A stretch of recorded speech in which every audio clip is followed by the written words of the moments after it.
Gynaecology doctor దగ్గరికి వెళ్దాము. ఆవిడికి మంచి అపారమైన ఎక్స్పీరియన్స్ ఉంది.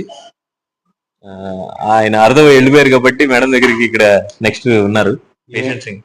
ఏంటో మీ హాస్పిటల్ డాక్టర్స్ ఎవరి దగ్గరికి వెళ్దామన్నా వాళ్ళ పేషెంట్స్ వచ్చారని వెళ్ళిపోతున్నారు. మా టైం కూడా ఇష్టం లేదు. అన్నాక మేడం హారిక మేడం దగ్గరికి వెళ్తే ఆవిడ పేషెంట్స్ ఉన్నారు సార్. మరి తప్పదు కదా, డాక్టర్ అన్నాక షీ హ్యావ్ టు సార్.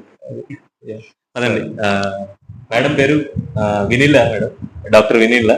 ఒకసారి ఆవిడతో మాట్లాడు.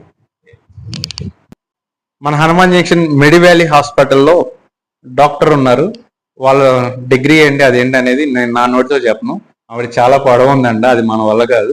మేడం చెప్తారు ఏంటో తెలుసుకొని విందాం. హాయ్ అండి, మీ పేరు? డాక్టర్ వినీలా. వినీలా ఎక్కడి నుంచి వస్తున్నారు మేడం? హనుమాన్ జంక్షన్. యాక్చువల్లీ మా ప్రాపర్ కర్నూలు. హనుమాన్ జంక్షన్ లో మెడివాలీ మల్టీ స్పెషాలిటీ హాస్పిటల్ కన్స్ట్రక్ట్ చేశారని చెప్పేసి వచ్చాము. హనుమాన్ జంక్షన్ ప్రజలు సేవ చేయడానికి కర్నూలు నుంచి వచ్చారండి మేడం. సరే, మేడం దగ్గర కర్నూలు నుంచి వచ్చినప్పుడు మనం వదలంగా చిన్న చిన్న టిప్స్ అనేవి ఏంటో మనం తెలుసుకుందాం. మేడం, మీరు మీ డిగ్రీ కొంచెం మీ గురించి మీ డిగ్రీ ఒకసారి చెప్తారు.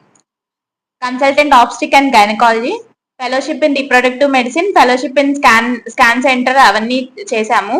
3 years ఎక్స్పీరియన్స్ ఉంది నాది. లాప్రోస్కోపిక్ సర్జరీస్ కూడా నేను చేస్తాను. ఇంకా painless deliveries, high risk pregnancies, non descent vaginal hysterectomy, total abdominal hysterectomies అవన్నీ మేము చేస్తాము. ఇక్కడ అన్ని ఫెసిలిటీస్ అవైలబుల్ ఉన్నాయి. SICU ఉంది, NICU అన్ని ఫెసిలిటీస్ అవైలబుల్ ఉన్నాయి ఈ హాస్పిటల్లో. Painless deliveries, maximum painless deliveries చేయడానికి ట్రై చేస్తూ ఉన్నాము.